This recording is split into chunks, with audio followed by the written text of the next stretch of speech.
aqui do HU. Vamos começar a aula. Esse artigo, ele é bem interessante porque, assim, de fato é uma complicação que eu não via muitos clínicos pensarem, né? Especialmente no ambiente de terapia intensiva e fora do paciente falciforme, também outros pacientes com risco de imunização, como, por exemplo, os doentes renais crônicos, né? O paciente cirrótico também acontecia muito isso de transfusões frequentes e eu não via as pessoas pensando nessa reação, né? Então, eu achei interessante, mas, claro, com foco para anemia falciforme, certo?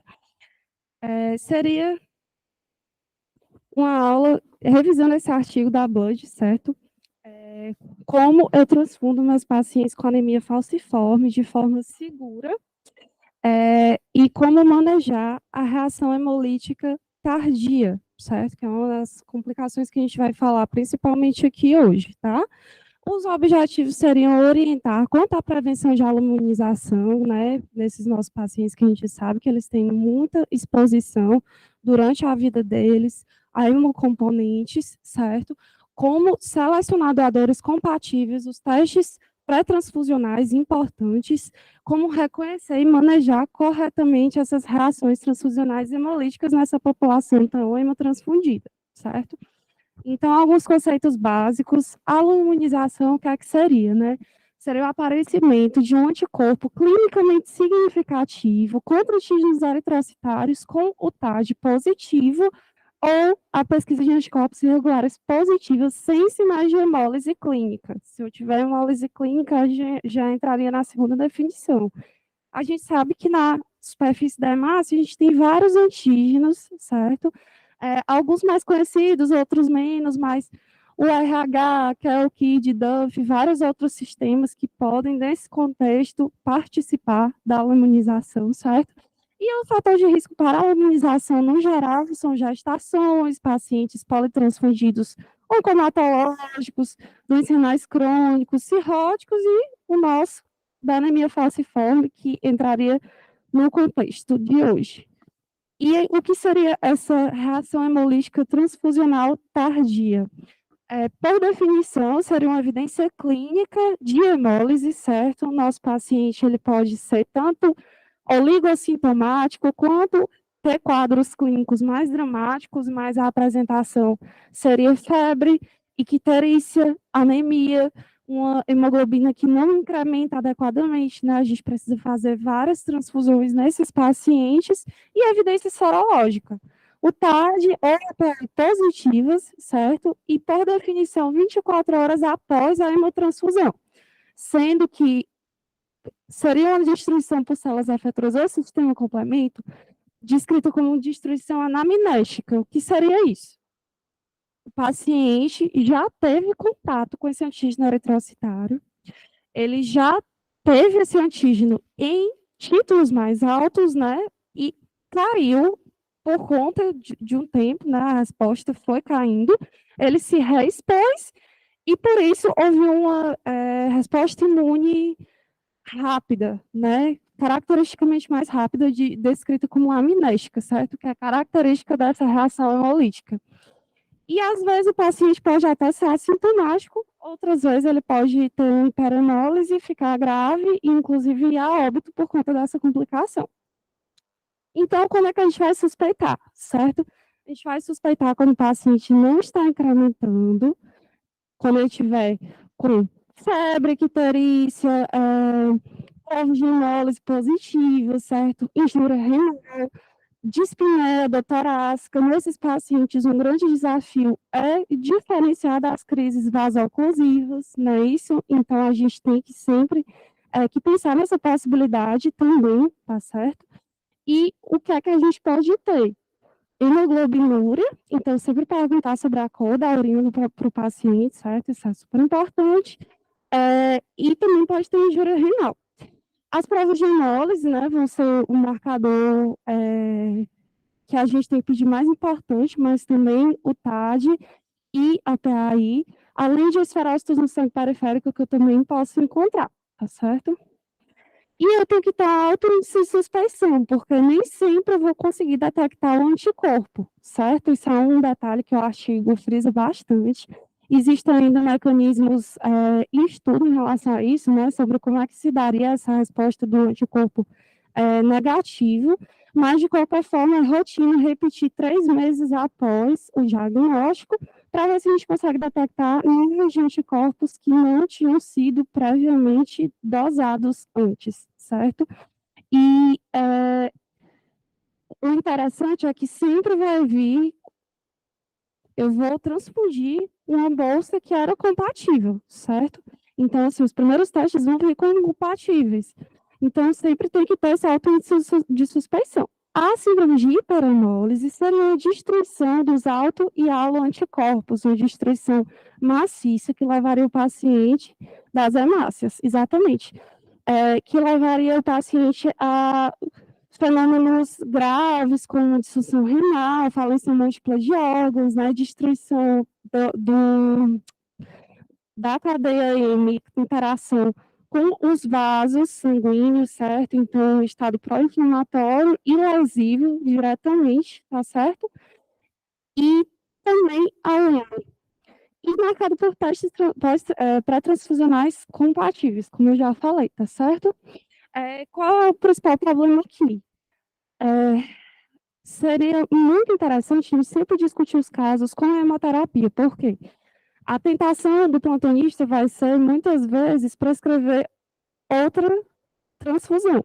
Porque se ele não pensar, né, que o paciente pode estar tendo um fenômeno hemolítico, ele pode achar que isso seria uma crise vaso-oclusiva da anemia falciforme e querer transfundir mais o paciente, certo? Então, sempre tem que ser levado em consideração. E tem uma incidência até relativamente alta, né, como a doutora Denise falou, 11,5% a 16% de compatibilidade ABL e RHD, e 4 a 7% quando se leva em consideração ser grande é grande, ser pequeno é pequeno, e QEL, certo?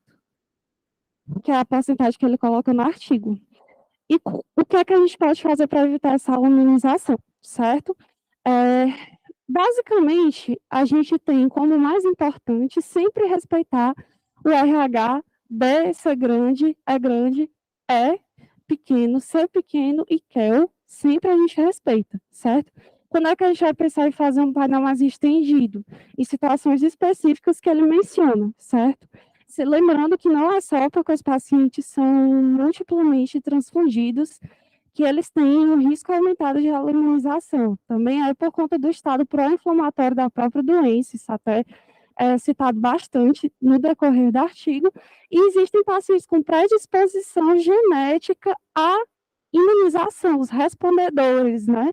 Então, esses pacientes têm um risco aumentado de imunizar.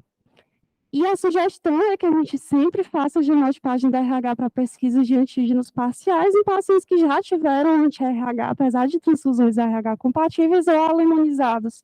Por quê?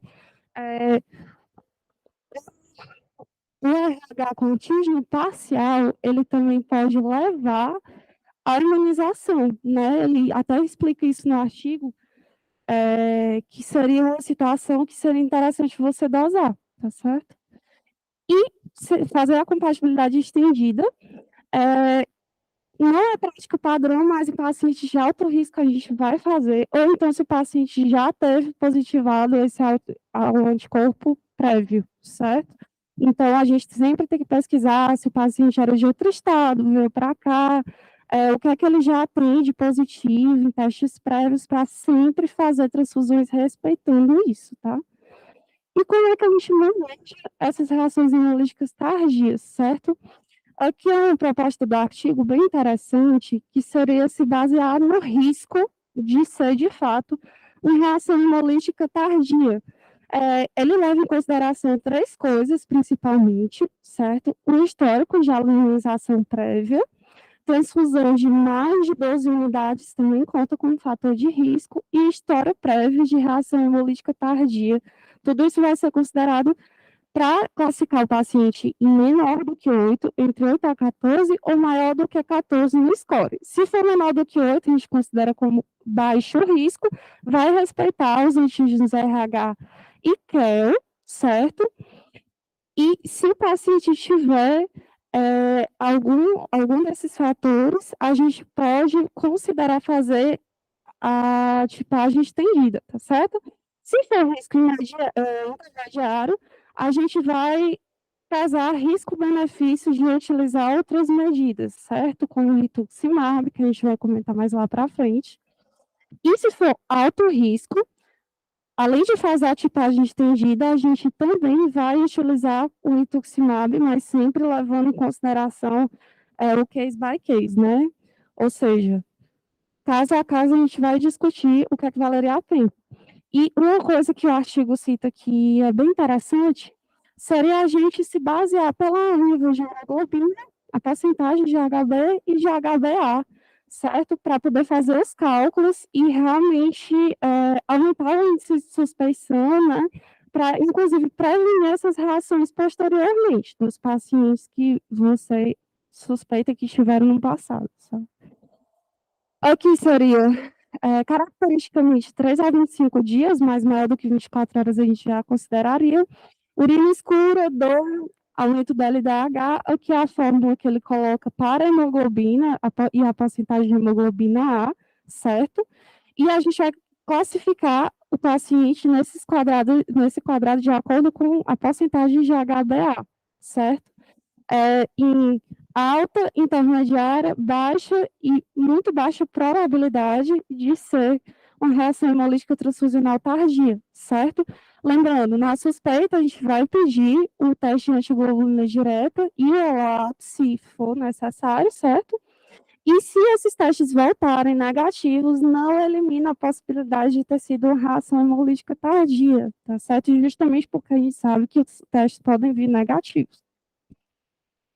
Sempre respeitar esses anticorpos em transfusões posteriores, otimizar a detecção de anticorpos, redução de exposição de doadores, isso é super importante, então a gente vai transfundir um paciente com anemia falciforme, a depender do local. Se tiver um programa de transfusão crônica, né, a gente vai respeitar o programa de transfusão crônica, e se forem transfusões randômicas, a gente também vai intervir na crise, né? Intervir quando for necessário fazer, tá certo?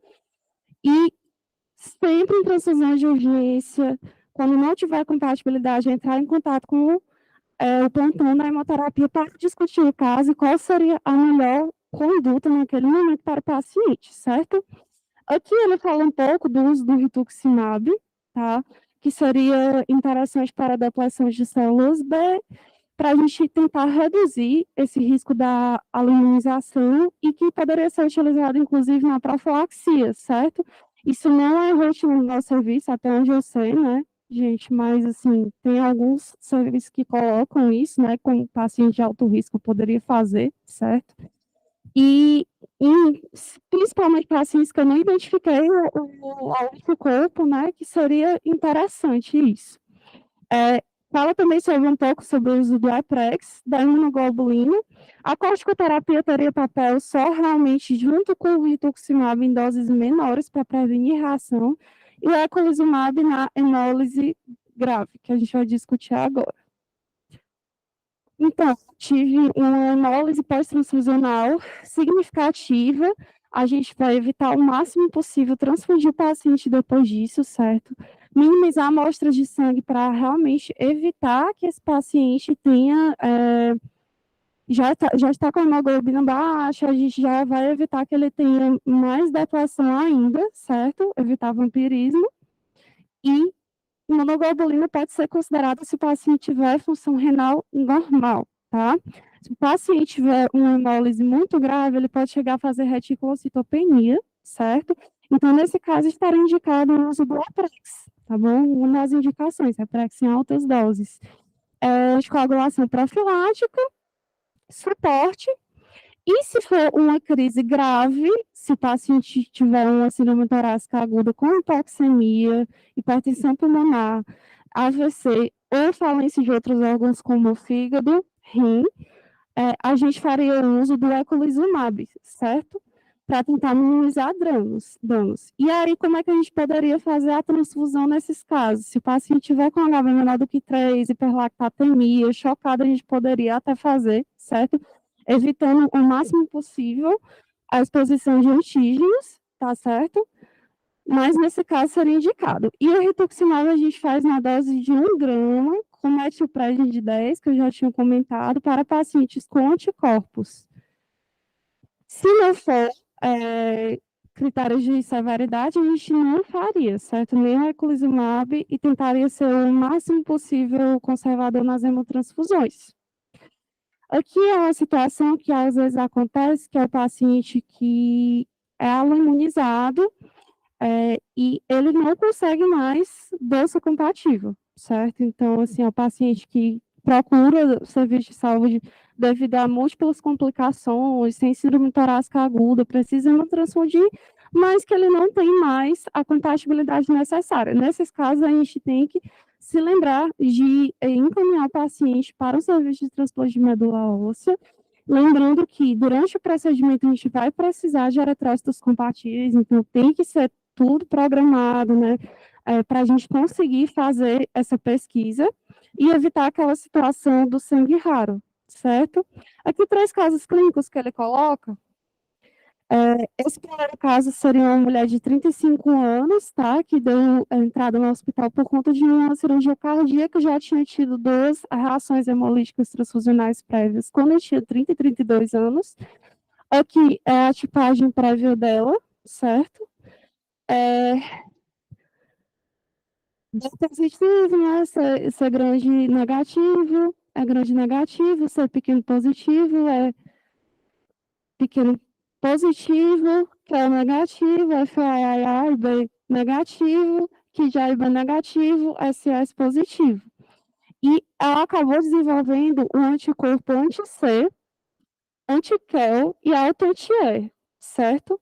Chegou até a fazer anti-S e anti-LUA depois de transfusões profiláticas da gestação, que foi até o tema da última aula, que falaram que deu, tá certo? E precisou transfundir novamente no contexto de aborto e desenvolver um anticorpo anti-E. Quando ela chegou na unidade de terapia intensiva, ela tinha dor, hemoglobinúria, hemólise, elevação da LDH e redução da HB, certo? Chegou a ter 3 de HB entre o segundo e o 12º dia e acabou fechando como uma reação hemolítica tardia. Nesse caso, o que foi feito? Fizeram profilaxia com rituximab, tá certo? 1 mês e 15 dias antes da cirurgia, ela chegou a fazer 2 concentrados respeitando o perfil dela, certo? Incrementou a hemoglobina e a porcentagem da hemoglobina A, e ela não teve complicações tanto durante o transplante quanto após, né? Na verdade, durante a cirurgia cardíaca, perdão. Então, isso mostra que realmente talvez o rituximab seja uma abordagem que a gente possa vir a implementar mais rotineiramente, tá certo? Nos nossos serviços, e que seria uma estratégia interessante nos casos de alto risco, que nem aquele gráfico que eu mostrei para vocês, que a gente pudesse lançar mão. O segundo caso, uma mulher de 26 anos com doença falciforme, foi admitida na UTI por conta de uma dor torácica aguda com hipertensão pulmonar. Ela já tinha recebido 52 unidades previamente, nunca tinha sido imunizada, que se tivesse sabido, certo? Aqui é a tipagem dela, e no primeiro dia ela chegou a receber, respeitando, né, aqueles antígenos que eu já falei para vocês, que a gente sempre tem que respeitar nos pacientes falciformes, mas a hemoglobina dela no D3 estava de 10, porcentagem de A 43,6, LDH baixa. Foi de alta da UTI, teve uma queda de hemoglobina significativa e de porcentagem de hemoglobina A também, foi de 43 para 29, aumentou a LDH, aumentou a bilirrubina e foi readmitido por conta do diagnóstico de hemólise tardia, certo? Ela chegou a fazer eculizumab por conta dessa hipertensão pulmonar grave, que é um daqueles critérios que eu falei para vocês que a gente poderia lançar a mão, tá certo? E depois disso também fez tratamento com Etrex, tá? Chegou a ter que transfundir, porque ela estava com hemoglobina menor do que 3, como a gente comentou, mas depois ela conseguiu melhorar e receber a alta da UTI. E o terceiro caso, eu acho que é a situação que deixa o pessoal da hemoterapia mais tenso, seria a questão do sangue raro, né? Que é uma das intercorrências com esse tipo de paciente. Paciente de 30 anos, origem subsaariana, foi admitido na UTI com síndrome torácica aguda, já tinha recebido no passado 2 concentrados RH negativo e QEL, 4 unidades, e o fenótipo dele era este, quando ele chegou, certo? Era um D positivo, C grande positivo, E grande negativo, E pequeno positivo, C pequeno negativo, que é o negativo, F é A e B negativo, e KID A e B positivo, SS positivo. Chegou a fazer uma transfusão compatível, que não tinha, estava faltando os antígenos E, C e QEL, e 2 dias após tinha hemoglobina de 9,9, a porcentagem da A35. Só que 10 dias após a transfusão, então você vê que às vezes demora um pouquinho mais, realmente, como é descrito, desenvolveu um novo fenômeno oclusivo com queda da HB 8,6, a porcentagem de 5,9 e LDH de 1.614, certo? E chegou a cair a hemoglobina quase que pela metade de um dia para o outro, com a porcentagem já de 0. Foi ficar monitorizado, não é isso? E quando conseguiram a tipagem, tinha sido identificado o anti-RH 46, associado com um antígeno RH raro, certo? Começou a terapia de suporte e conseguiu aumentar a hemoglobina, tá? Essa situação é desafiante porque a gente não tinha como transfundir o paciente na hora, nem se ele precisasse, certo? Então, demorou um pouco para a gente conseguir, e são grupos raros que a gente sabe que são 36, né, dos grupos que a gente procura, que tem a incidência um pouco menor, e principalmente a origem africana, que a gente acaba mencionando que tem mais importância, certo? E seriam esses principais grupos, certo? Nesses casos, a gente vai ter que lançar a mão das outras terapias enquanto a gente não tem esse sangue, tá certo? Se o paciente precisar transfundir. Mas é basicamente isso. Esses 3 casos ele colocava para ilustrar como que seria interessante essa estratégia de uso do rituximab, do eculizumab na hemólise grave e do Eprex. Tá certo, gente? A referências a esse artigo que a doutora Denise me mandou e o manual técnico da ABB, certo?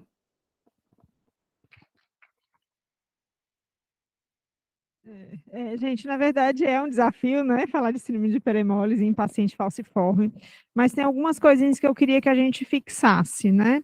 Então, a primeira coisa é como que eu suspeito de uma síndrome de hiperemólise num paciente que eu transfundi recentemente. Primeira dica eu já dei, né? Eu transfundi recentemente. Como é que eu suspeito? Bora, Laninha, ajuda aqui.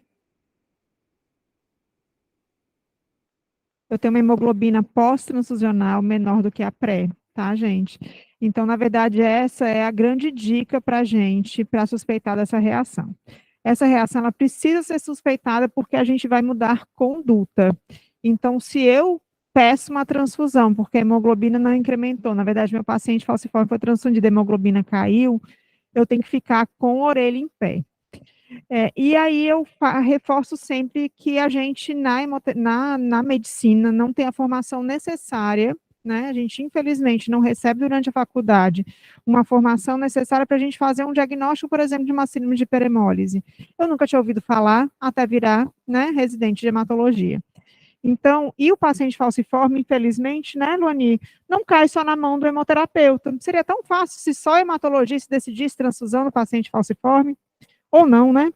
Porque muitos hematologistas também nunca ouviram falar de síndrome de hiperemólise. Então, eu falo que a gente, como serviço de hemoterapia, e aí eu estou falando de quem está na bancada, a gente tem uma função muito grande, que é alertar o médico hemoterapeuta do sobreaviso que o paciente que está sendo transfundido hoje foi transfundido ontem com uma hemoglobina maior do que hoje e tem alguma coisa errada aqui. E, infelizmente, o último caso que a gente teve de síndrome de hiperemólise foi uma criança de 9 anos, no interior do Ceará, que foi a óbito. A gente não conseguiu, inclusive a gente tentou fazer transfusão, porque ela ficou instável, hemoglobina de 2, alguma coisinha, fez uma hemólise absurda, era uma criança que, um quadro clínico bem atípico, até mesmo para síndrome de hiperemólise, era uma criança que não tinha histórico de transfusão, não tinha histórico de anticorpo, apareceu um anticorpo como se fosse um anticorpo frio no pós-transfusional, e essa criança evoluiu muito rápido e muito mal. E foi um detalhe eu ter descoberto que ela estava com essa suspeita, porque foi pedida uma transfusão de hemácia e uma de plaqueta. Eu pedi para conversar com a médica por conta da transfusão de plaqueta, porque eu não tinha sido informada que ela tinha recebido hemácia e que a hemoglobina atual estava menor do que a anterior. E quando eu conversei com a médica, ela comentou, porque a paciente, inclusive, a hemoglobina caiu. Falei, opa, peraí. E quando a gente fez a avaliação, mandamos para o hemocicrato, um reticulócito nos pés, então realmente bem compatível com o síndrome de hiperemólise, mas infelizmente, apesar, a gente não tem imunoglobulina fácil, né, então a gente não tem em canto nenhum no Brasil imunoglobulina fácil, e a gente tem usado com sucesso corticoide em doses altas, então a gente pulsa com corticoide, que foi feito com essa criança, faz eritropoetina, também a gente está tentando incorporar nossa gama aí de indicações de eritropoetina, a eritropoetina no contexto de síndrome de hiperemólise, mas infelizmente a gente sabe que por mais que a gente tente salvar alguns pacientes com síndrome de hiperemólise, a gente não vai conseguir, né? E todas essas perdas são muito sofridas, imagine de uma criança que nunca na vida tinha sido transfundida.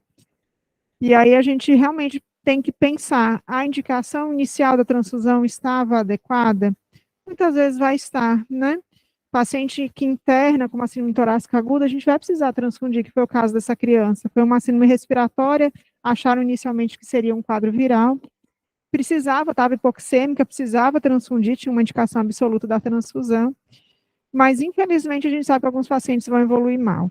Então, assim, a dica de hoje para esse artigo todo é, quanto menos você transfunde, mais perigoso é.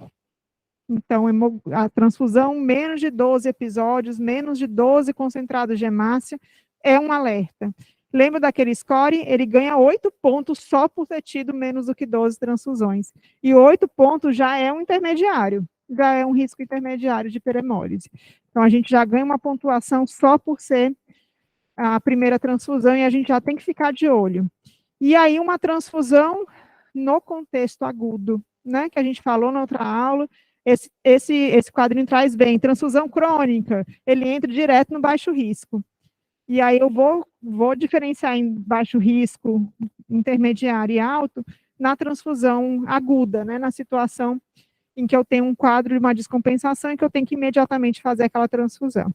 Então, esse paciente na transfusão crônica é um paciente que é mais fácil a gente lidar, ele é baixo risco, mas essas transfusões agudas acabam judiando.